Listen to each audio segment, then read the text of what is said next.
In this episode, Arnold Schwarzenegger learns that a full-body mud treatment is not only good for your skin, but it can save your life, especially when you're trying to avoid an alien in 1987's Predator. Stay with us. Get ready for the 3324 podcast, where lifelong friends Dean Legiro and Eric Kuber share their love of all things music and movies. Dean has directed short films and is a music trivia buff. And Eric, trained in audio engineering, brings his extensive knowledge of music and film to the conversation as they discuss, debate, and celebrate their favorite albums, films, and much more. Nick, were you laughing? I was laughing. Welcome one and all to the 3324 podcast, home of the witty opening statements that introduce our episodes. So we take our time and try and write just really catchy stuff that's going to grab you and make you stay with us after the intro, after our paid announcer introduces Eric and I, and then we come back and we drop some musical and movie knowledge, right, Eric? That's right. That is correct. That's how we roll, man. Yes, it is. How we do it. And it's even better with friends. So we've got two friends with us tonight. We've got Mr. Nick Leshi. He is the curator of the City of Kick blog, which he has committed to updating on a regular basis. So we will drop a link. One this week. I got to share with you all. So yes. See? Oh, nice. Very nice. Fresh intel. So check that out. We'll drop a link in the show notes as always. And please go check out that. Nick is just great. He just covers a lot of different subjects too. It's really neat. Of course, on my screen in the center square is Mr. Sean Grady. And he is a part of the Drama from the Past initiative, which is a series of one-act plays dealing with the Revolutionary War times, most specifically in the New York downstate area, which was chock full of living history, and you don't realize how much of it until you go see one of Sean's productions, and you really learn. I went to one recently and was captivated not only by the performance, but the Q&A afterwards, where people are asking questions and Sean and his partner Gary are just giving such great information and enhancing even further the backstory. So welcome, Sean. Thank you. Happy to be here. Good. That's always $20 for that intro.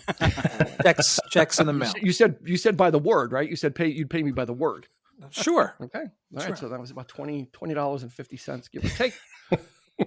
And you can find us every Thursday. We've got new episodes that come out about the music and movies that shaped Eric and R's life. We're no slouches either. We've got something to contribute to. No doubt. We're not just the wallflowers at the fifth grade dance waiting till the last song. Or maybe we are the wallflowers waiting till the last song to finally. That sounds like a band name or a song, right? Or an album. Well, the Wallflowers title. is a group, right? It is, but that entire... We could be the fifth grade Wallflowers. That would be like and this way we could cash in on the Wallflowers at the fifth grade dance. That's a great title for an album. Wallflowers at the fifth grade dance. Yeah, or song. But anyway. Sounds like you went to a pretty cool school like if you had dances in fifth grade. I will just say, right? Yeah, I didn't. Yeah, what was that, Sean? I said that's pretty cool if you went to a school that had dances for fifth grade. Yeah, in where we went, middle school started at fifth grade, so elementary was K through 4, and then middle school was 5 through 8, and they would have dances. Very cool. Each year. Of course, I wasn't there at fifth grade in Dobbs. No, he caught up though. Eric got there. I caught up. Seventh grade. Yep. Nice. This guy. Enough reminiscing. Let's get to the business at hand. We were trying to get this one done for a while. Predator. I mean, everybody, I'm sure every movie podcast has done a Predator episode. So now it's time for us to push our chips into the center of the table and give you our take on this film. So let's do the stats as we always do. Released in June of 1987, written by Jim and John Thomas. First-time screenwriters. Very interesting story about the genesis of this idea, which we'll get to. Directed by John McTiernan, who really directed a lot of the big films of the late 80s and 90s were John McTiernan. Die Hard, Hunt for Red October, Predator. And then Medicine made the mistake. Man. Yeah, Medicine Man. Then made the mistake right. of lying to the FBI. And his fortunes turned, and he has not directed a film since 2003. He's been in legal trouble and in and out and financial trouble. So unfortunately that. But John McTiernan was like the the go-to director before the whole like CGI revolution. This guy was all practical. Like this was practical effects guy. So a $15 to $18 million budget, somewhere within there. I guess if you split the difference, 16 and a half or 17. And a $98.3 million box office. Doesn't sound like a lot. Back in 87, that was a lot.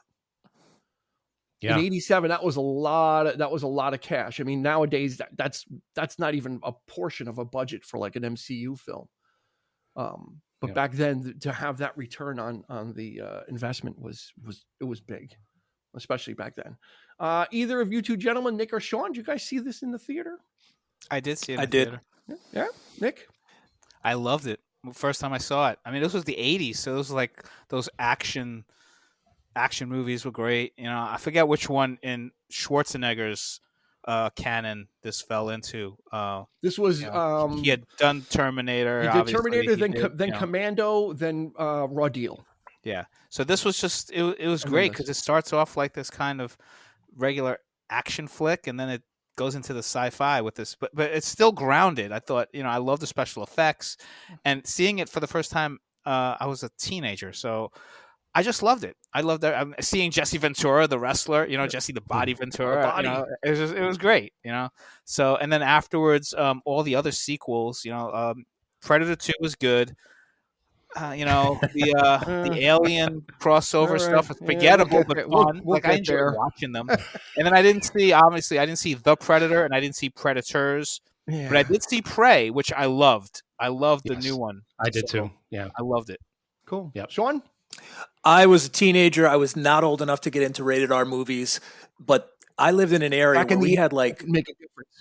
Yeah, we had like 4 movie theaters.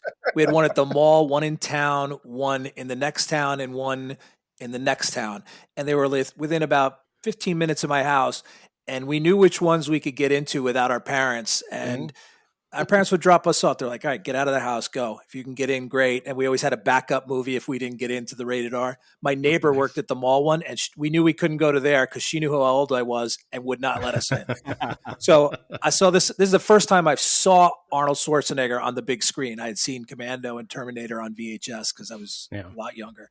And I was blown away. And I remember thinking to myself, how are they going to beat this thing? Like, I could not. It was like you're on the edge of your seat. Like, you don't know who's going to get it. When I know that Arnold's probably going to be the last man standing, but I was like, how are they going to do it? How are they going to? You can't see it. You don't know where it's from. You don't even know what it looks like yet.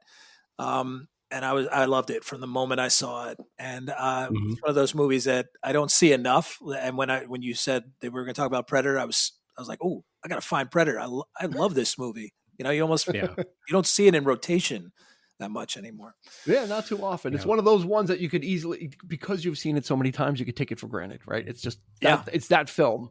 It's like, just like Goodfellas. I've seen it dozens of times, so it's kind of like, okay. Eric, you and I saw it together, I believe. Well, I saw it before you. You saw it, and then I caught it. And I was actually promoting it to me. Yeah. I was promoting it to you because you were like a diehard Schwarzenegger fan at that point. He was like your diehard Schwarzenegger fan. I see what you did there. You did a McTiernan. Not intentional.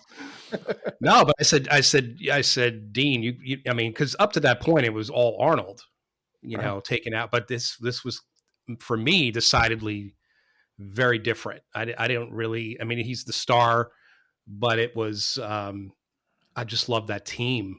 The Commando team. It was the entire ensemble. I thought that made the film for me. It wasn't just Arnold. So I said, you need to check this one out. And this was like right on the heels of Aliens too. It was a year before Aliens. I mean, that was. So I was kind of thinking, like, is this a ripoff? Are they trying to do that kind of thing? And it's like, it's the same studio, Fox. That made Aliens and Fox. And so I don't know. I was like, but I just, like you guys, I thought it was riveting from beginning to. I was even scared a few times. I didn't really. I mean, this thing was just. I would not want to meet this thing.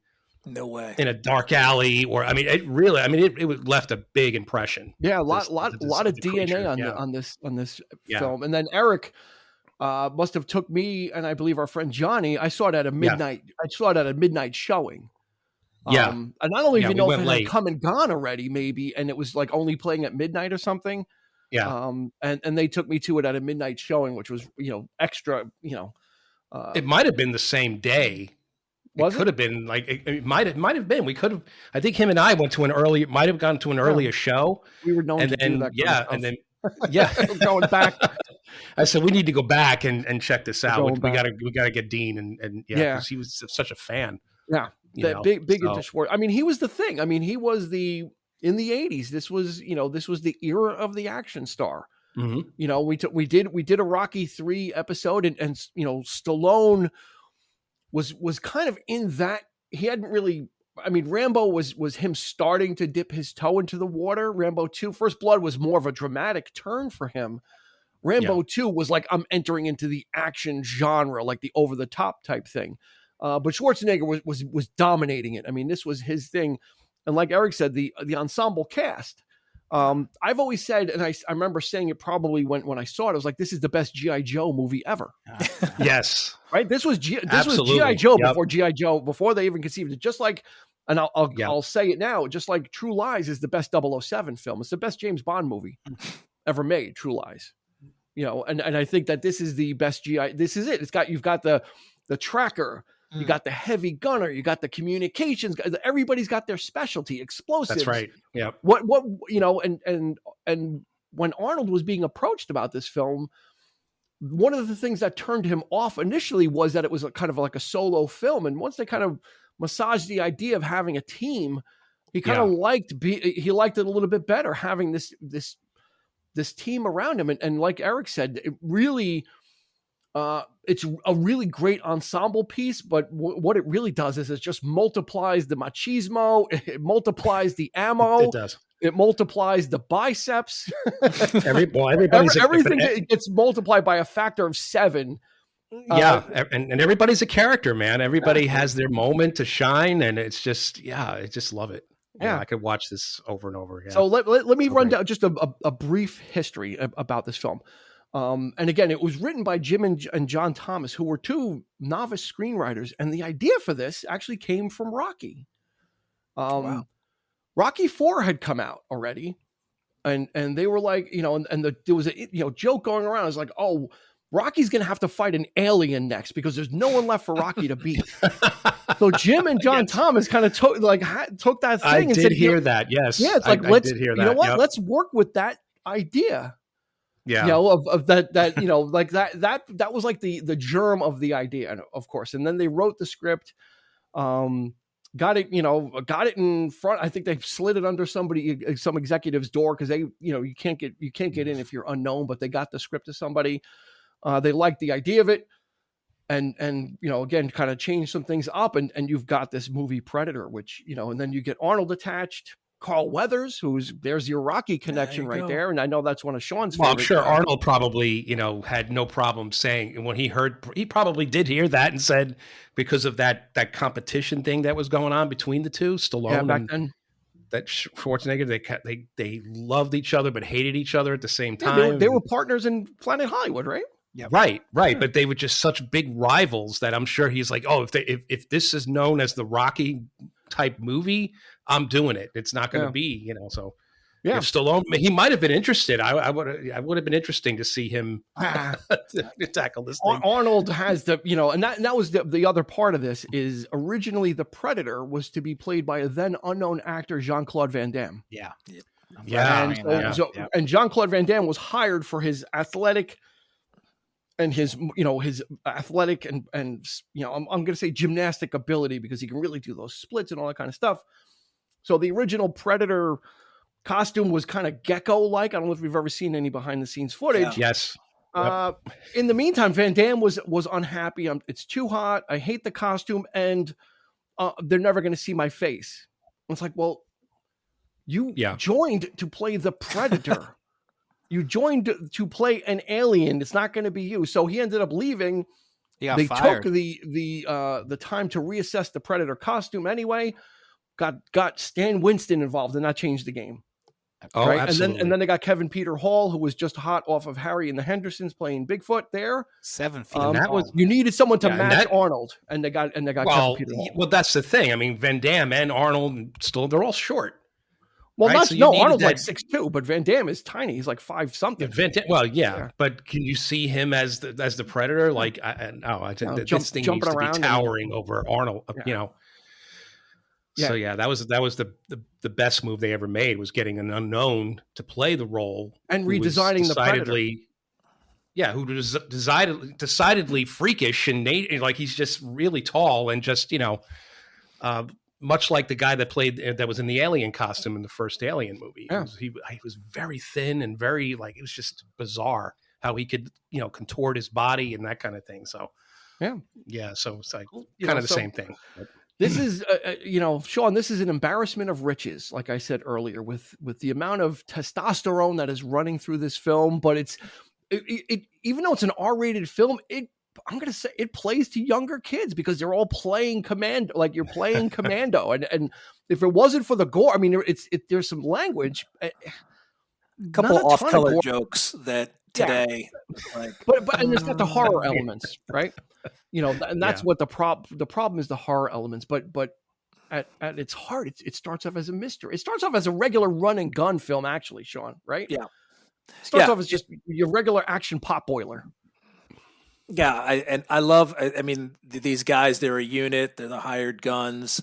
They've worked together. You could tell how I love the hand signals and the opening of the hand, and they're just like pointing. It's like, I always thought that was the coolest thing, like, because me and my buddies would go in the woods and pretend we were on missions and things like that. And we try to be quiet and use signals.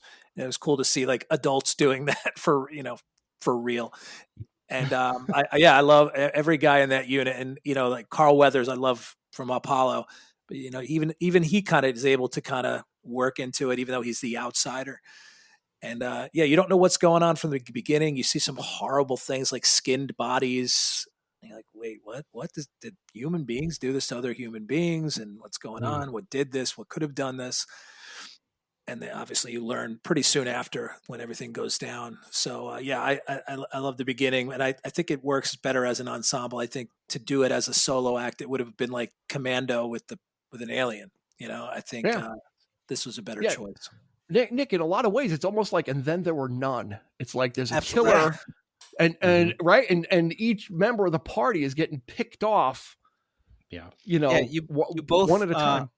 Eric and Dean, you both mentioned how it's the ensemble that holds it together, and that's so true. I mean, if this was just a solo movie, big superhero Arnold Schwarzenegger versus this big supervillain alien, it would have been maybe interesting, but not what it is now, which is the ensemble, and each one has its own character and just the way they each get killed off. I mean, it's like, it reminds me a little bit about The Crow later, like a very creative, way of knocking off some of these people. So, I mean, somebody loses an arm, somebody's chest gets blown away. I mean, it's just like, and all the different weapons that the Predator uses, the technology, and bringing in Stan Winston to redesign the whole concept was genius, because every little element, from the claws in his hand to the little mechanical things on his his forearm that he taps into, and the targeting lasers, the triangular, it's all brilliant. It all ties in. The night vision that he sees, with the heat, heat vision,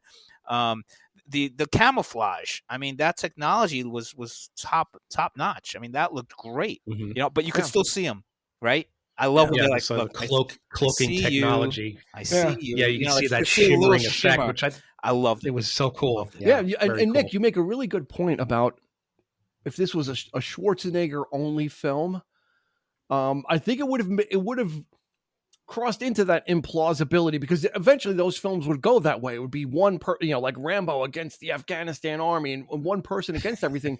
But the fact that in the beginning, it was a team. That's what that team did, is they were there to infiltrate these enemies and get these hostages out. That was the cover story, right? So we need, if not one person never does that. It's a team, right? And just to kind of set the tone there, because we're talking about this ensemble cast, let's go through this. Arnold Schwarzenegger as Dutch. Do you know what his first name is? I do not. Anybody know what his last name is? His name is Alan Dutch Schaefer. Nice. That's why they have code names. Yeah, I like. I don't know. I like basic. I like them being called Dutch than Alan. That's like the neighbor next door, right? Alan Schaefer. Wow, Harry Tasker in True Lies. Harry. Alan. You got Carl Weathers as Dylan. He's just Dylan, and he's a CIA operative. Elpidia Carrillo. She is the only female in this film, but what a character she is, though, and she really is an important part of the story. The great Bill Duke, who was with he was in Commando with Schwarzenegger. Fantastic actor. Schwarzenegger killed him in the hotel room, and he drove and then Arnold took his car in Commando. And then you got Richard Chavez as Pancho, and he's the demolitions expert. Actually, each one of these guys does have a specialty. Bill Duke is a machine gunner. Jesse Ventura, who would then be in The Running Man after this one, so there's some overlap there. As Blaine Cooper, heavy gunner. Sonny Landham is Billy. He's the tracker and scout. Shane Black as Hawkins. He's a radio operator. For those who don't know who Shane Black is, in 1987, he had asked Joel Silver, the producer of this film, if he could have an acting job, because a little film that he wrote called Lethal Weapon was in the middle of rewrites.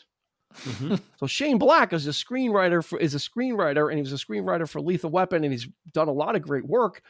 But it was undergoing rewrites, so he said to Joel Silver, hey, I could do some acting. The odd thing about Shane Black is he's not listed in the beginning credits. Every other actor that's in this film is in the beginning credits, but Shane Black is not credited for some reason. Yeah, I had to go back. I'm like, wait, why is every other actor, even Richard Chavez wasn't a big actor back then, and Elpidia Carrillo was not a big actress back then. So why wasn't Shane Black? Even R.G. Armstrong was credited, and he's like the commander guy. And he takes the franchise forward, doesn't he? And he wrote and directed his own Predator. It was Predator. That was the worst of the series, and he took the blame for it too. He actually shouldered squarely. Said it's my fault. He goes, it was bad. He directed Iron Man 3, which was the better of the Iron Man sequels. So Shane Black was a budding screenwriter, wrote Lethal Weapon, and got on board with this film. And then, like I said, R.G. Armstrong as Homer. He's the general. I remember him as Prune Face in Dick Tracy. Huh, that's right. I'm taking him out. I'm taking him out. And then Peter Cullen supplies the Predator's voice, and then of course Kevin Peter Hall as the Predator. So a small cast, and almost except for the opening scene when the chopper comes in and they land at the whatever the army base, except for that scene, everybody else in the film dies except for 3 people. Anybody that's on screen is dead except for those 3 people, including the camp. Yeah. Including the camp. Which sets up the finale really well, because you see what a killing machine this Predator is. I mean, it just goes through everything. But also the sport, right? He doesn't kill the woman because she's not armed. That's what Dutch deduces, right? It's like you weren't armed. That's why he let you go. It was not sporting, right? So again, if it was a 1-on-1, 1 versus 1, it would not, I think, have been as climactic in the end. But I think they both then recognize they're dealing with somebody on an upper level. Well, we learned because even though in the very beginning, the opening scene is a spaceship coming to Earth. Yeah, it's still played as a mystery. Yeah, you don't know what this movie, right, Sean? It's still we don't know what's really happening. Would you think if they had taken that opening shot out, would it have been better? I always forget it's in there. When I watch the film, I always forget to build the mystery. Yeah. I always thought it was a little unnecessary after repeated viewings. It was always cool in the first couple of times you saw it. Yeah, it kind of gives it away. Because the ship in itself kind of looks like the Predator, like it's almost shaped like his head a little bit. If you really kind of take a good look at it. But I think it was said that when the thing launches the Predator, now that it's actually not, doesn't take place in that time frame. when the Predator is like lands on Earth, it's much earlier. I think it's like years, like decades before. Yeah. He wasn't there. He encounters. Yeah, right. I mean, Anna says so much. Like she says, there's been people who've been killed before. Like, so it does. That's seem right. Like she gives that story. And you assume that's the only one. You don't know that maybe they've been hunting on Earth for hundreds of years. Like we find out. Well, the notion that there's a hunting season, right? And then the Predator comes because it's hunting season. So and it's attracted to heat, which is interesting too. Yeah, the hottest. It only affects the hottest places. Attracted, in like the jungles, or in the second one, it's L.A. when it's like 100 degrees. The wars. that one. We'll talk about that later. But So like I said, Sean, it starts off as just a regular kind of run and gun thing. And Carl Weathers is it seems like he used to be part of the team, right? I get the impression. At some point, maybe he kind of, he kind of puts on the suit and he goes upstairs, I guess, whatever you want to call it. What is this fucking tie business? The monkey suit. But still got you pushing pencils. Yeah, you got to put too many pencils. Yeah, exactly. And I think his voice goes just a little too high in that scene. What is this fucking tie business? Yeah, I love his enthusiasm. He wasn't the best actor back then. He gives it his all. He totally gives it his all, which is what I appreciated. Yeah. And then Sean, we get the iconic thing. Sean, we get the first iconic. This film is chock full of iconic scenes and iconic dialogue. And the first one is "Dylan, you son of a bitch," and then we get a for some reason a close up on two massive biceps, arm wrestling in midair, clasping in friendship. Yeah. Mm-hmm. No, there's a lot of great testosterone moments, a lot of great lines. I learned that short. My favorite one that. Well, I don't know if we're going there yet, but go for it. A couple of Arnold's favorite, I think of all his catchphrases. One of them is in this film. Can I guess? Get to the chopper. That one. Okay. Well, yeah, of course. Okay. That one is iconic. Get to the chopper, and then stick. Then they stick around. Yeah, they would also give Arnold those kind of witty things too. He'd throw the knife and stick around, or. In Commando, when he threw the pipe, let off some steam, Bennett. Like they would give him those kind of like that would kind of they're corny, but it kind of built on the Arnold style of film that you knew you were going to get that. You wanted and because he could deliver it, because of his dialect and his deadpan. Yeah. But that thing, when he throws that knife, man, and he impales that guy, that thing is like huge. This thing is like this big. Most of the knife is still sticking out of the guy, for Christ's sake. Oh, it's hilarious. Oh, man. The violence is... We need to comment on the extraction scene, because I remember the first time I saw it, and, this happened with Commando, too. Our friend John was absolutely, like, hysterical laughing in the theater watching these guys getting blown away. I mean, people were looking at us like, what the fuck is wrong with these two? Like, because he wouldn't stop laughing, and he was crying. He was laughing so hard. And I didn't understand, because, once you get somebody starting to laugh, then you can't help but laugh yourself. I wasn't, I thought it was horrific. It was that era. Well, it was still that era of Nick of practical effects. Right. Yeah. Right. So they would put guys on those springs and launch them into the air. Like when there's a grenade that goes off, the spring and the guys go flying into the air. So it was kind of that over the top kind of, I don't want to, action porn is really what it is. That whole extraction scene is action porn. It's over the top, but practical. Like you could tell it's not CGI. You could tell it's not, this kind of digitized, which looks realistic. I mean, nowadays these action movies look realistic. Well, I don't know if guys get launched that far. But they're fake. Not only that, but why are they always in flames? These guys are like, every time you see somebody falling out of a tree, they're like on fire. It's like, what the? It's like they have a little thing attached to their backs that just burst into flame as they're falling. Well, that's because Pancho had that rocket, that grenade launcher, and he's just, if you watch that scene, Pancho was just pumping grenades he's just like peppering the whole place with grenades. Everything is exploding around you. And the then tree Carl bursts into Weathers, flames and the guy's falling out and there's like the guy's like completely engulfed. It's hilarious. These fighters are so. I mean, they've built up the story where these are the top notch, commando unit, right? Like, and the way they get killed, it's so creative. It's so it's excessive, right? I mean, what happens to Jesse Ventura is like, here's the guy who's like, I ain't got time to bleed, right? And what happens to him is like, oh my God, you laugh out of like, I can't believe what I just saw, what I witnessed with my own eyes, because it looks realistic. Like it's really, and just the choreography of that, Sean, too, is you've got multiple explosions, and they're tracking all these different members of the team too. Like they're switching back and forth. So there's a lot of, from a technical standpoint, there's a lot of blocking that they're doing.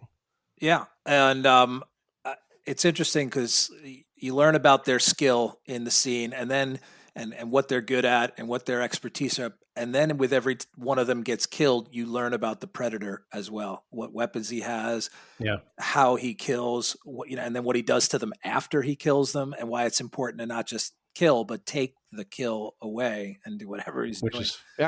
Which is far more horrific than anything they were doing. And I had read that, and it's interesting.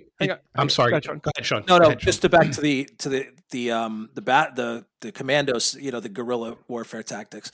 That it was the second assistant, the second guy in command that directed that scene. It wasn't actually McTiernan, and he wasn't 100% happy with it because a lot of cutaway, a lot of boom, explosion. There go the guys flying, and it didn't seem like a fluid type of there was a lot of choppy editing going on. But I think that works to their advantage, because that's the color of war, the fog of war. Sure. Things are happening all over the place, and 1 second Arnold's mowing down a guy, then 1 second Carl.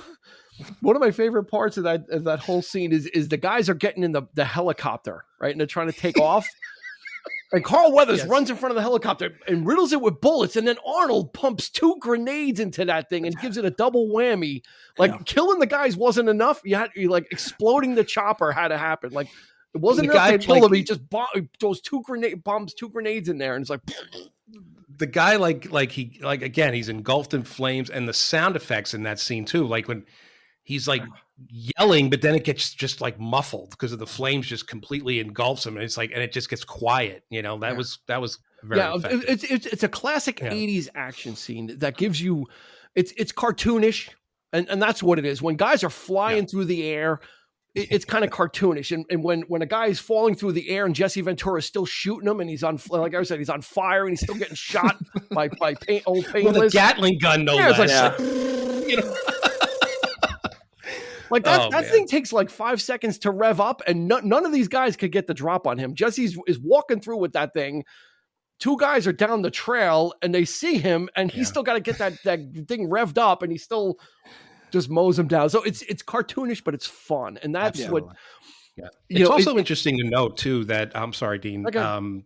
That when they meet up in the beginning, when the general's talking about the mission, he's like, we're not assassins. We're a rescue team, not assassins.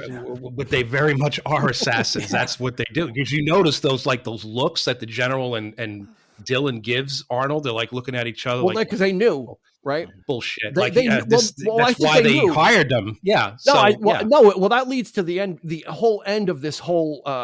The reason for the invasion on this camp was because Carl Weathers' character Dylan was looking for intel. So he had, Arnold's team was lied to.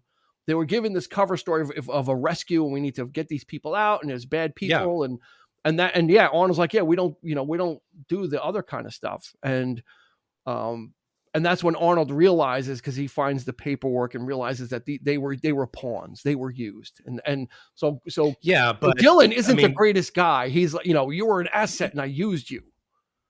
Right, but they very much know to kill. They know how to kill very effectively. But again, I don't think that's not their thing, because he says it again there too. He goes, "We don't do this kind of work." He goes, "We don't do it." Like that was his thing. It's like, we're commandos. We'll do extractions, and if there's casualties, yes, but we're not just going to go in and wipe something clean for that. So there is he does have a little moral compass, whereas Dylan was just like, I used you, and I got, open my eyes. Why don't you, or words to that effect. And would you say the Predator has a moral compass too, because it's for sport. So if somebody's not armed, they're not going to go after the little ones, or and that's something that gets played again in Prey. We talked about that when we discussed Prey for the other blog, podcast.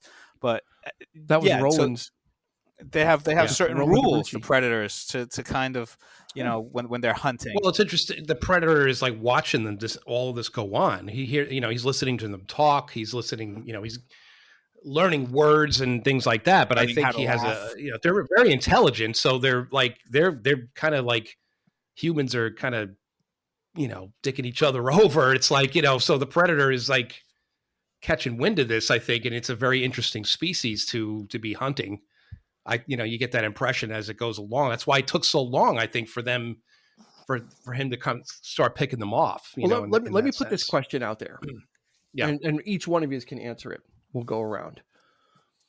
I noticed, right? We talked about there's a lot of gruesome deaths when the predator starts killing people. It's they all and his thing is he wants the body too, right? Because there's one scene when Blaine gets killed, they have his body. So there's some subterfuge and or distraction happens, and then the predator takes the body. What I noticed is that when Billy, the tracker, right, when he knows, he understands that the end is near, so he goes to face the predator, right? And he has his knife, he has his bag, of whatever that means to him, spiritual, and he's ready to fight, and he gets killed, right? I'm setting this up. It's a long question. Billy is the only one we see who has his spine and skull removed. And the predator kind of shoots it with the thing. When they found those guys hanging upside down from the chopper, their bodies were skinned, but they were intact. So here's my question. We're getting to it. Does the predator have just like a hunter, right? If you're going to, I'm morally against it, but if you're going to go kill a deer, you're going to kill a deer with the biggest antlers, right? You want the most, so the predator was killing these people, but did he keep the trophy of the one that he respected the most? Like, was Billy because they only showed him doing that to him, but all the other bodies either got skinned or whatever, but nothing we didn't see happen to. Nick, go first. What do you think about that? I think you're onto something there, because I think... Because then he kept the skull and he was kind of like petting it, almost a little Hamlet. I'm like, well, is he bringing trophies back for everything he kills? That's a lot of stuff, Yeah. So, yeah, it's like when you go fishing and you catch the great white, I guess that you'll keep, but you might throw back some of the others, So... I think which are the ones you're going to put on the wall if you go by the hunter motif, right? Yep. So in Predator 2, you see that they do the Predator does collect trophies of different species. So do you think in Predator, Nick, that was? I think that there is a moral piece of not a moral piece, but there is a method to hunting. I think so, and I think what trophies are going to be. You're not going to just keep every skull. You absolutely, and I think it sets the tone in this movie that there is a method that the hunter because he was a worthy opponent. Exactly, because he faced the predator. Sean, what do you think of that theory? I think you're definitely onto something 100%, and you get the sense that Sonny has some kind of Native American background, and Native Americans were very respectful when they hunted animals. They used all parts of the animal. They didn't waste it. It meant something that the animal was sacrificing its life to them, and they wanted to show honor in that sacrifice that they had, and that they had to take this life to sustain their own life. So I think the predator must have sensed that and wanted to honor that. That there was honor. Yeah, that there was honor involved. Eric, what do you think? Absolutely. I think I think it's definitely, and it also makes a nice attachment to Prey, doesn't it, Nick? Absolutely. The Native American thing. It's like, because Billy, because he's acting so weird throughout, so squirrel, like as it, it's like squirrely all day, I think there's something to that. He might have heard the stories of like, perhaps when the first predator came to Earth in Prey, that's what it's about. Maybe he heard stories, throughout. I mean, it's not mentioned obviously, but it's like, I think there's a definite tie there. Yeah, he's very connected to Billy is the most connected to. The Predator does have everybody's skull though. If you notice, like in that he has the bag, and you could see. Well, were those others? Were there though? Yeah, but we saw in the other ones. No, because Mac's skull is in there because it has the hole in his head. It is okay. Because he got shot in the head. Remember, like you see the big hole. Yeah. One of the skulls has a big hole. So he did collect all of their skulls, but it's interesting to note that yes, you do see Billy is the one that they show him ripping the spine out of it. So that's because he's the one that was actually going to face the Predator without any guns, without any weapons, hand to hand. And I think the Predator might have respected Billy, him for I think, was the first to recognize this wasn't human, right? Because there's that scene about, I'm scared, and they're like, "Oh, you're scared of no man." And he says, "We're all going to die. Like, we're all going to die." Something out there, and it's no man. We're all going to die. So I think, and one of Carl Weathers' best lines. Are you saying Blaine and Hawkins were killed by a fucking lizard? What fucking lizard? It's just 2 or 3 guys out there running around. Yeah, and that's where it's grounded, because it's like, who's gonna say there's some alien out there hunting us, right? Yeah. It's they're gonna be like it's a bunch of other commandos, somebody else. Yeah, that's what they know. Yeah. That's the world. Yeah, Nick, that's a great point. That's the world they live in of warfare and jungle warfare and guerrilla warfare and sneaking up on your enemy. And okay, yeah, we've seen this before, but not to this level of brutality. But they were still grounding it in. And even Arnold was up to a point, and even when he didn't have any definitive evidence, that's where Elpidia Carrillo's, as Anna, her character actually kind of does a lot of things that she doesn't. Well, she does them intentionally, but not because she knows that it's an alien, but her not running away when they cut her bonds, or she had opportunities to run away, but she was so afraid that she didn't, right? And if it was guerrillas out there killing people, and she was captured as a prisoner, why wouldn't she have gone back with them? Right? So her character kind of also helps. She's not trying to convince anything. It's just the things that she doesn't do. Right. She doesn't run away. She doesn't leave when, she, in the beginning, she had opportunities to escape, but then when she got the blood on her, when she saw that, that the Predator got hit, she's like, no, I'm better off staying here. Yeah. It's an interesting point. Right. And she decided not, right. Cause they're like, well, she decided not to leave, which also led to one of the biggest ammo dumps in history. One of the biggest dumping of ammo that was, again, this is gun porn. Guys standing in a line, firing every weapon they have, exhausting every magazine that they had. But like I said, like Pancho's just pumping the grenades, and Blaine is just no, Blaine got hit. Mac has Blaine's gun, and they're just ripping the forest apart. And it's like, we hit shit. We hit nothing. Trying to get it, and then you see the parallel at the end with the Predator, shooting all his weapons. So that's right. That's right. Because he was blind. He was blind firing. Yeah. Exactly. That's a good point. Because they're like, right. You're out there. I'm just going to shoot, and hopefully I'll hit something. Yeah, good point. Good point. Yeah, but that was just like 3 minutes of just guns being fired and just turn that up, man. You turn up your sound system on that one, man. It's just like what the just ripping it apart. And again, you've got these nice doses of that kind of stuff, but again, there's still this mystery that's going on. I felt bad for Pancho. Pancho got done dirty.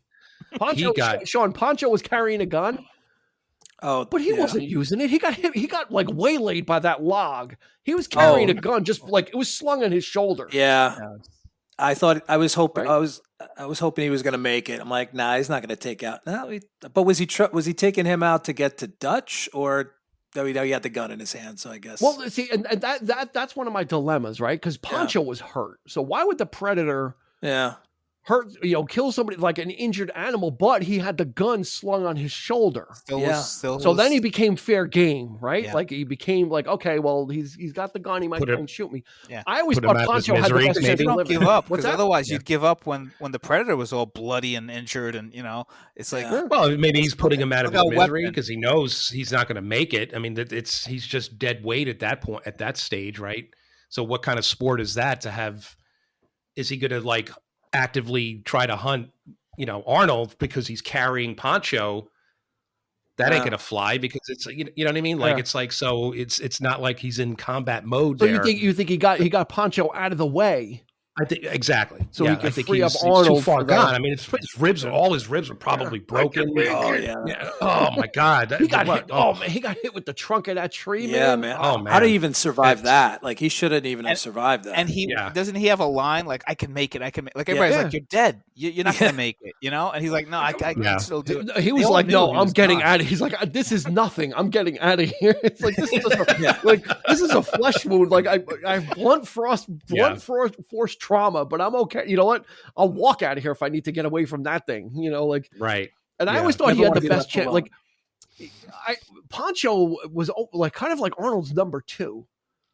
Like, you'd always tell Pancho, do this and get this ready. Like, Pancho always seemed to be like the guy that was the most like that Arnold relied on. He was, Pancho, we need this. Pancho, do that, and he would kind of do those things, like the tactical things. Like, he relied on Pancho for that. And I kind of like that character too. And he just got done dirty. He didn't even get a chance to like put up a fight. Right. The worst death for me is Blaine, though, because they set him up like he's like the second to Arnold. I thought like it was going to be like the last two. I thought it was going to be a goddamn sexual Tyrannosaurus. He gets destroyed. Very unexpected, that one. Yeah. So I don't think that's, that's great that they killed him off so early, because you realize none of them are safe. Yeah. And his relationship with Mac was one of the more real parts of that story too. Like, they kind of, it was very subtle. It's like, remember we were here. We walked out. And Bill Duke really portrayed. Right? He really sold that. Bill Duke. He really did a good job. There's not a lot there. Not a lot of dialogue to chew on, and you don't know the history, but it's enough. It's absolutely enough because of that. Just that monologue, and he's probably seen so many people die, in his career. But that one hurt. You could tell that was like, and actually, the great scene is when Arnold's like, to Mac, he's like, Blaine was a good soldier, and Mac is like, he was my friend, right? Yeah, yep. And that kind of hits a little different, at that point. Because I think he got done dirty. It's he's crawling under a log and he sees it, and then next, boom, like he didn't even get a chance to get. Like he saw it. I see you. I mean, ultimately the Predator wins, but there was like no, I don't know, like a shot, take a shot, miss or something. I don't know. He's crawling under a log. Boom, done. You know what? And that kind of plays with some of these notions. Some of these deaths were unceremoniously done, right? I mean, people got offed. Yeah. And that's the nature of it is, not everyone went out in a blaze of glory. Actually, the only one that really did was kind of Carl Weathers. Yeah. He's the only one that got to kind of face him, true. like I actually had a one-on-one with him. Everybody else was kind of waylaid, right? Because he was lost an arm and he's just, he's still guns a-blazing, so but man, when the thing lifted him up off the I mean, you felt that, man. I mean, it looks so real. Like when he that whole scene, like his arm, you thought that he really got his arm chopped off. That it looks so good. I don't know how they did. Yeah, they didn't. I don't know how they did that. Yeah, they didn't try and because do like he wasn't wearing like a long coat where he could hide his arm. Yeah. In the coat, how did the hell did he? Because he was only wearing like a vest. Yeah. Well, they did because they did it with a quick cut, so you could see like his bare arms. So. That was amazing. It was a series. It was just like a quick cut that they did after his arm got chopped off. It was kind of like all of a sudden it's kind of dangling there. It's pretty. Unlike the one-armed sheriff in Unforgiven, like that guy was wearing a coat. You could see his arm was like behind his back. Yes. It's like, come on. You can see the bulge. Like, come on. Like with Carl Weathers, it did it. Funny thing about Carl Weathers in this film. Arnold had a gym brought down. All these guys were working out. It was like a contest. They knew it was going to be bare shirts, and everybody was going to have shirts off and look the best. Carl Weathers would wait until everybody was done working out, and he would work out when no one was around, because he wanted people to think that he had his body like he acquired his body naturally. I heard about that. Yeah. So he was trying to like kind of fake everybody. Oh, you guys need to work out. Well, I just, this is the way it is. This is the full package. So he would work out after everybody else was done, and when no one would see him, he would kind of get the pump on. It's kind of funny. Yeah, but so when he's like sitting lying there and he's like heaving, like taking in those breaths, those abs are just going up and down. It's like, it's just, you're kind of like, wow, that's impressive. Yeah, or you know what it is? You almost get turned on yourself, right? You're just kind of like, oh, okay. The scene when they're making the traps and they're all like pulling the, That's when Carl Weathers has the shirt off at that point, because he's bitching and complaining. It's all about the working out and showing off. Yeah, and they're all got their shirts off. They're all pulling the vines and pulling the tree down. The thing of it is, that's the thing though. It's like these trees and these vines, they must have been, they're so friggin' flexible in this movie. How the hell do they get to bend these things and just, into what they want? Like Arnold making a bow out of the vines. And it's like, how the hell is he just like being able to like bend that, thing? It's and pull a tree up himself was a little, I think a little out there. He's for Arnold. Me, but I don't know. He's Arnold. Yeah, but you could forgive it because it's Arnold. If Arnold could throw a saw blade into someone's skull in Commando, he could. I did love though that he was using these kind of naturally made weapons at the end. Oh yeah, that was pretty cool. Yeah, and I think the Predator was impressed by that too. Brilliant. Yeah. Brilliant gimmick. Is Arnold's the only one left. He goes down a waterfall, falls into the water, climbs out onto the shore, and he's taking his deep breath, and he's like laying in the mud, and the Predator comes, and he turns on his back, and he rolls backwards, and it turns out that the Predator cannot see. Mud is a natural camouflage. It's the coolness, right? It's a great, like whatever it is, the dirt, what a great kind of insert into the story to give Arnold a fighting chance without giving him like a god weapon or a cache, finding the alien technology. Fantastic plot device. Something that is earthbound, and to Nick's point, that's when he starts making his own weapons. Right? He's kind of like, okay, well, I don't have anything left, so I got to use my skill set. So now it becomes two camouflaged hunters going after each other. I think it's just brilliant. Yeah. It's like But the weird thing about it, Sean, is when the whole time he's making his weapons, he's got a campfire going. Yeah. Wouldn't the Predator see that heat source? That's a significant. It wasn't until Arnold lit the torch. It was like, oh, I think he was drawing through the torch. Then it's like, okay, Predator, you're allowed to see that fire. Yeah. Movie ruined. Well, yeah, right, everybody. But then you figure, well, like, how far away was the Predator? I mean, we don't know where he was. That's true. We don't know where, but he was prepared himself, though. Like, I don't know, with the blades, he was like, sharpening the blades with his little laser, I guess, or whatever. Maybe even picking off all the gore off his blades, all the guts and the blood or whatever that was on there. Like Carl Weathers was probably the latest kill. Yeah. What I thought it was, Sean, how I actually explained it away. Yes, how did you do that? I found a plot hole, and then I explained it away. What I said is, well, if Arnold got covered in mud and the Predator couldn't see him, he may have thought that Arnold left that area. And maybe he was going somewhere else looking for him, or just was kind of like, okay, I don't even know what happened to this guy, so I'm not really going to bother looking. There you go. So I did find a plot hole, but I did cure my own plot hole. I filled my plot hole. And as long as you can do that, then the movie's okay. There it is. It's palpable. And then I loved how at the end he falls into the river and all his mud falls off, and you're like, uh-oh, he's got no protection now. He's done. He's done now, because you're like, oh. Yeah, it was this great game of cat and mouse, right? Where he loved it. Yep. He's ready. He's got all his traps are set. He's got his primitive weapons. And then he calls out the Predator. He lights the fire and yells. And then he's ready. He's running around. He's hiding behind trees. He's throwing spears. Yeah, and that was the great one when he threw that spear and it blew up in front of the Predator. That's what Nick was saying. That's when the Predator started blind firing because he couldn't see. Yep.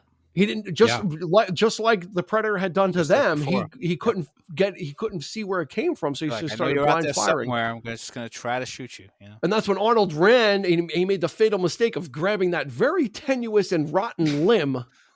Yeah, the only rotten limb. Eric makes a point. Everything in the jungle is pliable. Right. He couldn't make that one stick. That one just happens to be. Probably wet and broken, and it just gives. Every tree in the forest is bendable. You can make a catapult. The one he needs to clamp onto breaks, and he lands in the water, and he comes out fresh as a daisy. He comes out clean like a newborn baby. And that Kevin Peter Hall, who played the Predator, could not see in that costume whatsoever. So he had he had to do all his choreography with the mask off, and then put the mask on, and hopefully that he remembered. And Arnold was saying a couple times, like, he's supposed to be swinging and missing, and he's swinging and hitting me, and he's hitting me with this claw, like in real life. That I'm getting like waylaid by this guy because he couldn't see, but it wasn't his fault. It was just the prosthetics that he was wearing. And we finally get a full reveal of the Predator. And that really is like one of the most iconic moments in action or sci-fi cinema history, as much as seeing the alien for the first time, is when the Predator kind of reveals himself. What'd you guys think, man, when he took that mask off? That just, oh my God. Before Arnold said, "You're one ugly motherfucker," I think we all thought the same thing. Like, what is this with the mandrels and the? I was just like, I loved it. It was such great a cool character design. Yeah. Very, very cool. Oh man. Yeah. Yeah. Stan Winston outdid himself, especially for something that is practical. Again, no CG. It looks realistic. The teeth, when he the way the mouth opens in four, and that roar, that roar, the mandibles, and Kevin Peter Hall's acting as well. His, very good. The way he inhabits the character, the way he takes off all the armor, right? He's kind of like, psst, like very the physicality of that. Like we're entering the gladiator arena now. So all this stuff comes off, and he takes the helmet off and the shoulder thing, and he just like drops it, like just kind of drops it in the water. It's kind of like he removed you've earned the right. It's hand-to-hand combat of hand-to-hand combat to fight me. Yeah, and that's he knows this in Arnold because he's a leader. He respects him. Like this is probably what the Predator has been looking for. Right. It's easy to pick these people off when you're camouflaged, but again, everybody wants a worthy adversary, right, Sean? Like that's usually in every action movie, the villain wants a worthy adversary, someone that's up to their level. Oh yeah. And the part where he gets the blade over his head, like that's like at that point I can't remember. Had he already been revealed the mud off, or is the mud on him at that point?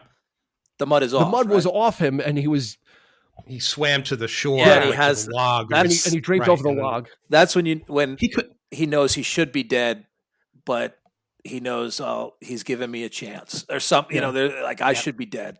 That's a cat playing with a mouse at that point. Exactly. That part's always very powerful to me, and the look on like his eyes, like as they get big, like why am I? What's going to happen to me? And then he reveals himself. And deems him worthy. Absolutely needed someone bigger than Arnold, right? You needed someone to be able to to make him look like, like chopped liver, and the Predator absolutely just destroys him. And it's great. We get to see the scenes from the Predator's point of view with his limited vision because he took his helmet off, so it's all red. And it's just all you hear is like the punches, and you see like someone like falling and moving, and and then it'll switch to to real film, and he's getting he's just getting blasted all over the place. You could see like the environment itself, I guess, because it's so hot and humid that when he this is how they really see. Like it's interesting that everything is just so red and so bright, and you could actually see Arnold in a better way too. Like you could see his human features. He's not just a sketch or infrared version of Arnold. You could actually see Right. his actual features show through in that redness, you know. Yeah. So that was interesting. I think we need to recognize the rabbit that got away. He Or was the almost possum done. or whatever it was. He was almost done for. Like the predator, like was looking for somebody, saw like a little heat signature. He like blasted the log and ripped it off, and that thing ran away. He's like, you don't know how close you came, dude. Yeah. Yeah. You don't know. You would have had a story. You've got a story to tell your family when you get back home to the rabbit hole. It's just like that thing just like took off. I'm like, but yeah, it's such a great ending. So, you know, Arnold is just getting the crap beaten out of him, and he's able to kind of make it to hit, like essentially what's his stronghold, right? It's like the area where, like, you know, the traps are set. He's got everything there, and one of the best, you know, I'm here, kill me, come on, I'm here, do it now, do it now. Sean's loving this. Sean is getting chock full of impressions in this episode. The look on his face though, when the predator is like, "Wait, what? What's?" Yeah, the predator walks in. Yeah. And he realizes he's like, "There goes everything." Like, the predator catches one of the little spikes, and then he's like kind of caressing it, and he's kind of evaluating. He's like, "Oh," and he's just about to like, and he just like. Yeah, I love that. He's like, no, you know what? I'm gonna go up and around. I'm gonna still kill you, but I'm gonna go up and around this particular trap. Yep. You know, but then Arnold has one more up his sleeve, and he's able to. He basically did a poncho. Yeah. Right. He got him. He got him with the log. Just got him back. Yeah. Just absolutely crushed him, and finally, kind of. There was never any. They still didn't. No reconciliation. Like Arnold still didn't know what he was dealing with, because all the predator did was mimic what was being said to him. I was like, "What the hell are you? What the hell are you?" You know, like. But like you think he was asking? You think the first time I saw it, I think so. The same thing. He was just mimicking, but. Then you see it again, and you're like, he's learning. He's learning how to laugh and what a laugh means. But so I think when he said, "What the hell are you?" I think he knew. So and Nick, he was when he says "you" at the end, when the predator says, "What the hell are you?" Like he's responding to him. He's like, "What are you?" So do you think that? So Nick, I think because he couldn't believe, like what, like I can't believe that I've been bested. Is that what do you think it means? Like, what the hell are you? That you were able to beat me. Is that what you think it is, Nick? Like from that aspect? And the fact that, you know, I love the special effect of the blood, that it glows, because you're seeing how much blood is on him. Like, he's like, he's done. You know, he's like, so I think it is a response. I think it's not just a mimic. I think it's like it's him asking the same question. I don't know. I'm still undecided about it. It was almost like he's just kind of mimic. You know, like. Well, that's all he ever did was mimic, like over here. Well, when he's hunting, he's mimicking because he's you know, over here. Like that's a ploy. It's like a duck call. But that's how I always read it. It was like once he learns that he can use those phrases, those terms to fool, like you know. And then the laugh. That's Billy's laugh. Yeah. That's Billy's laugh. Yeah, exactly. Like that is Billy's laugh, and he knows what a laugh is. Like it's not a natural thing for the right context. Laugh, right? Yeah. And things like, dude, he's like, Arnold's like, I better get the hell out of Dodge pretty quick. Yeah. But you know, and there was another nitpick. I'm sorry, Sean. The helicopter's coming in to save Arnold. It looked like a nuclear bomb went off. A small nuke. Albeit a small nuke. But it was a mushroom cloud. Yeah, Arnold's like standing there, like full of dust. He survives. I thought the same thing first. He's got to survive. Yeah. You know, kind of bring you know the whole Crystal Skull question into effect, but right? I mean, if Arnold could survive it, then so can Indiana Jones. I guess. When Dutch is in the helicopter and he's got that like I love that ending. Shocked look on his face, like what did I just survive? Yeah, all wasn't well at the end. I love the way that ended, where he's just. Anna is in the chopper. The Colonel R.G. Armstrong is in the chopper, and he's just, So is Kevin Peter Hall. What's that? Kevin Peter Hall. Right. He's in the chopper too. He had a little cameo there. It's the real Kevin Peter. He's the pilot. He's the pilot. Oh, really? I didn't know that. See that? Yeah. And Arnold just has that look of like someone that's been traumatized by war. Yeah. Well, he lost his whole and it's team. not. Yeah, the future is the same. uncertain. Is he debriefed? Is he sequestered away? How do we never really find out, about. Well, we do because they mention it in Predator 2 and in what did they Predators. Say? Gary Busey in the second one is like, they were interrogated and they found out that, and I almost wanted to see Arnold's picture, like on the panels. Like they show everybody else, but they don't show Arnold. They would have to pay him a lot of money, probably. No. Yeah, I guess so. But let's do this. This is one of the most quotable films. So why don't we run through some of I wrote down some of my favorite ones, but and I did a couple already. But Sean, you got any favorites? Any favorite quotes? We know, I mean, the get to the chopper is that's, but I love the part. And I remember seeing this. I think Jesse Ventura was on a talk show and they're like, let's play a clip from the movie. And it was like, hey, you're bleeding. I ain't got time to bleed. And then the other guy, you got time to duck? He fires the grenades and he's like, yeah, I better get under here. So I like that line. I ain't got time to bleed. And Nick? Yep. Oh, sorry. No, that's good. That was it? Sorry. Well, I'll see what everybody else says. I don't need to run. Okay. We'll go back around. Yeah. Just tying in with the blood. If it bleeds, we can kill it. I love that line, right? Because it's like that's when you see the blood, and it's like this fluorescent stuff. It's this blood. Oh, it can get hurt, So I love that line. If it bleeds, we can kill it. A glimmer of hope. It's like, okay, well, this thing isn't indestructible. Eric, what do you got? I like all that tough talk, and throughout. Right. And then at the end, when Arnold's fighting him and he like hits him, he's like, bad idea. Because you feel how vulnerable he is in that moment. Like I'm going to fucking die. Yeah. And he's cracking a joke here, but it's like, it works. For some weird reason. It just works because it's just like, what else has he got? Like at this point, he's desperate. I don't know what else to do here. I'm like, bad idea. I'm like, okay. I'm dying, Try something else. So I like that. Yeah. I like that little bit of, vulnerability in Arnold right there. Cause it's not overblown, but it's just just a subtle thing. Yeah. I love recognizing like a battlefield strategy. Like, okay, that didn't work. Right. Like, right. Exactly. That was a mistake. Yeah. I got one from Billy. Right. And it's after what he's like, Billy, find us a way out of here. He's like, oh, we got to go through the valley. But I wouldn't wish that on a broke dick dog. What Billy is doesn't that? say much. Billy doesn't say much. But he's got that one. And then, my men are not expendable, and I don't do this kind of work. That's after Dylan. He's like, you're an asset, and I used you. So my men are not expendable, and I don't do this kind of work. Yeah. Again, he has that. He's still kind of like, you got us into this shit, but we don't do this. And of course, get to the chopper is memed forever. Yeah. I mean, that has almost. I would even venture to guess that has taken over. I'll be back. No one says I'll be back when they do Arnold. Everyone says get to the chopper now. But Schwarzenegger picked that line when he did The Apprentice, right? That was his catchphase, get to the chopper. Yeah, because you leave the show, right? Yeah. Get to the chopper.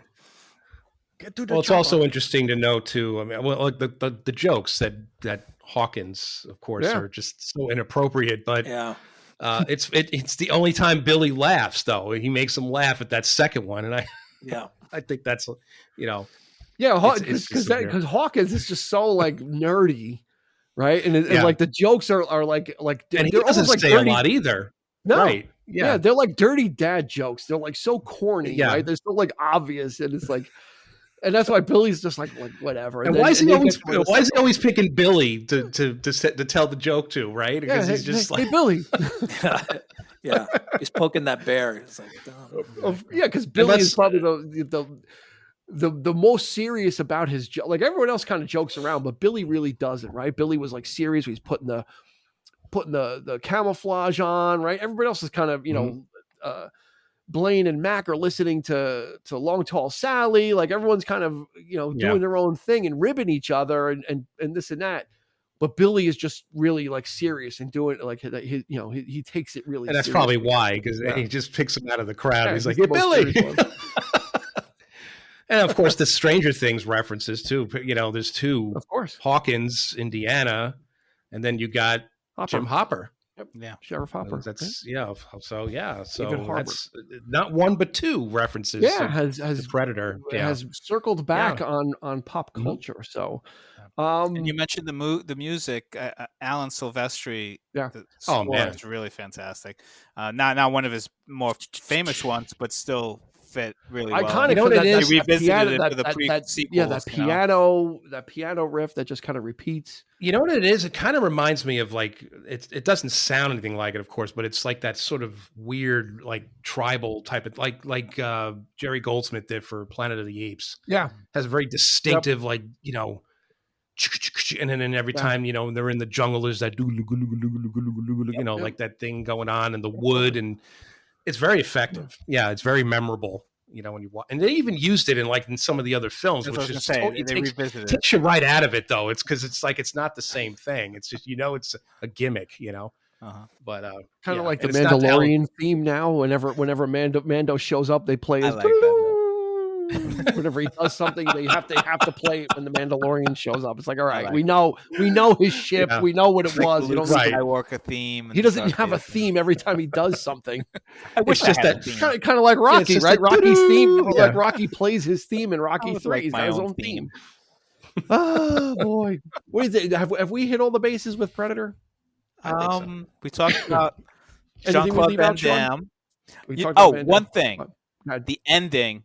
It's like a curtain call. Yeah, I love that. As an actor, I would love that. If instead of just showing my name, show my face and the character I'm playing. And I love it that it was casual too, except for Arnold. They were all smiling. Yeah, I except love for Arnold. Like it's an actual shot from the movie. Yeah. He's just like the still. Yeah, but everybody else is like posing. I absolutely love that. And I especially loved Carl Weathers. Like they threw the gun at him and he caught it, and he's kind of like smiling. like everybody kind of like turned. Like it was. Yeah. It was almost something you'd see in a sitcom, right? Like the pre-recorded, when they're all turn around, or like an Anchorman. A wink and a nod that we all died in this movie, so here we are. Like, hey, or it's like that scene. It's like that scene. It's fantastic. It's like the scene in Anchorman when they're doing the promo and they're all like looking towards the camera, and then when Veronica Corningstone looks, they all look away. Like that kind of it's like that type of thing. Like you see that in the 80s in those TV shows. They would have like. Yeah, or like the Love Boat, right? When they introduced the people, they had like that. Yeah, they would have like the vanity shot of them, but it had nothing to do with the show. It wasn't from a part of it. They're smiling. That was a great point, Nick. That was a great pickup. Sean, do you have any closing thoughts? Anything you missed? I will say this: I do love the part when Dylan makes a noise and Mac comes up and goes, "I don't know who you think you are in the real world, but you give up our position again. I'll bleed you right real Ghost us again, motherfucker, and leave you here." And he goes, "Listen, motherfucker." Yeah, that's right. That is a great moment, and the look on Carl Weathers' face, he knows he's serious. And then the way Mac just like these guys are intense. Yeah, the way he gets comes into the frame, and then the way Mac just steps out of the frame, after it says. Yeah, that's great. Yeah, and then he does about that. And the that would have been probably my line. Yeah. There's a little bit of tension between those two. Yeah, like Nick said, the thing with the scorpion over here, and then at the end, like they, when Mac runs away and Dylan catches up to him, it's like it's those two again, and they, we both got scores to settle, type of thing. Yeah. Neither one. These guys are got to be honest. In this movie, nobody is good at settling a score because the Predator is just too. It's just I don't know what they thought they were doing or what they thought was going to happen, but no scores were settled. Not even Arnold. He didn't settle any scores. He just barely got out alive. Does anybody know what the Predator's official name is now? Albert. What they're called? The species. Albert. Tony. The species. Yes. The species. Yeah. I do not. Not without Googling it. Go ahead. Yeah, I just did. Oh, but I had looked it up before, but it's called the Yautja or Yautja. It's Yautja. That's the name of their species. Is the Yautja? Sounds Danish. Yautja. Yeah. So, not Yoda. Who owns the franchise now? 20th Century Fox is still. So that would be. I think Disney owns it now. So now you can have Star Wars crossovers with Predator and you know what? So. Let's just as we wrap up, let's touch on this really quickly, and I'll just say it. They should have never made any sequels, and there should be no further Predator films made. I disagree. Predator 2 was great. Prey was excellent. Prey was excellent. But how many shitty films did it take to get to there, Nick? But no, honestly, how many shitty films did it take to get there? Have you ever read the comics? There's like an Alien versus Predator. Batman versus Predator, Batman versus Alien. The premise was there. It's just you can't blame the fact that they wrote a shitty script for the prequels. There's stuff you could do with this character or the species because it's not the same character in every movie. And I just think there's more to it. Like I said, Prey was fantastic. Well, the second one was just you talk about action porn. We're talking violent porn in this thing. This thing was obsessively violent for no good reason whatsoever. They amped up it's just. It's absurd how more violent that movie. Let's give them more. It's worse, and just really, I watch it and I'm like, I got to turn this off because it's, my son, he comes in, he watches the first one with me, and then we turn on the second, and I just don't buy it. I don't buy freaking, God. Murtaugh, basically, because it's Joel Silver, so they bring in Danny Glover. Yep. This guy's like in his 50s. He's like always out of breath. He's like, and he defeats the Predator. I'm like, come on, no way. There's no way. Back then, I just don't buy it. He's too old for this shit. But Prey, I agree with Nick, was fantastic because it but didn't even that, go there. The little girl beats, Did you see Prey? No. What's that? No, but. I don't have any problem with it because she does not work well. Yeah, you have to see it. I don't want to give it anything away, Dean. If you want to watch it, I probably won't. Sean, what did you have? I asked if I did see it. I enjoyed it. I don't think I remember seeing Predator 2 or anything in between. So I actually have seen bookends, and I'm happy with those two. The fact that the Native Americans can defeat the Predator but not Europeans, it's. And it kind of, for me, it's like, but I enjoyed it. I thought it was great. I was there from the beginning. I thought it was very well done. I'm happy. Well, the thing of it is that the Predator learns. So this is the first time he's never encountered humans before. So fair. I think it works when you're dealing with people who are hunters by, that's what they do. They hunt and they survive that way. So the Predator finds this interesting, and he also it also kind of takes care of the misogynist thing where, she's a little girl. The Predator doesn't see her as a threat. Right. Which is why, but she's a great hunter and nobody takes her seriously. I think that worked I very loved well. it. I thought it was a great movie. Yeah. I did. Cool. And the fact that it's just one Predator, as opposed to a whole race of people, obviously. Yeah. Yeah. Mm-hmm. All righty. I think that's going to do it. To coin a phrase from previous episodes. For this episode of the 3324 podcast. Nick, thank you so much. Thank you. City of Kick blog in full effect. We'll drop a link in the show notes to that if you didn't hear it in the beginning. Sean Grady, Mr. Drama from the Past, got dates coming up through the summer. That's his hunting season. That's when he's out and about performing and getting things done. So we'll drop a link to Drama from the Past as well. And then you can find us on Instagram and Facebook at 3324 podcast. So go check us out there. We've got you can find these gentlemen posting there as well. They do double, triple duty sometimes, multitaskers. So for Nick, for Sean, and for Eric, this has been Dean, and we will catch you. No, we're not going to catch you on the flip side. We're going to ask you to please be kind and rewind. You've been listening to the 3324 podcast with Dean Legiro and Eric Kuber. You can find us on your favorite podcast provider, so please subscribe, and rate to become a part of the 3324 family. Your feedback is important, so make sure to follow us on Instagram and Facebook at 3324 podcast and on Twitter at 3324p to join the conversation.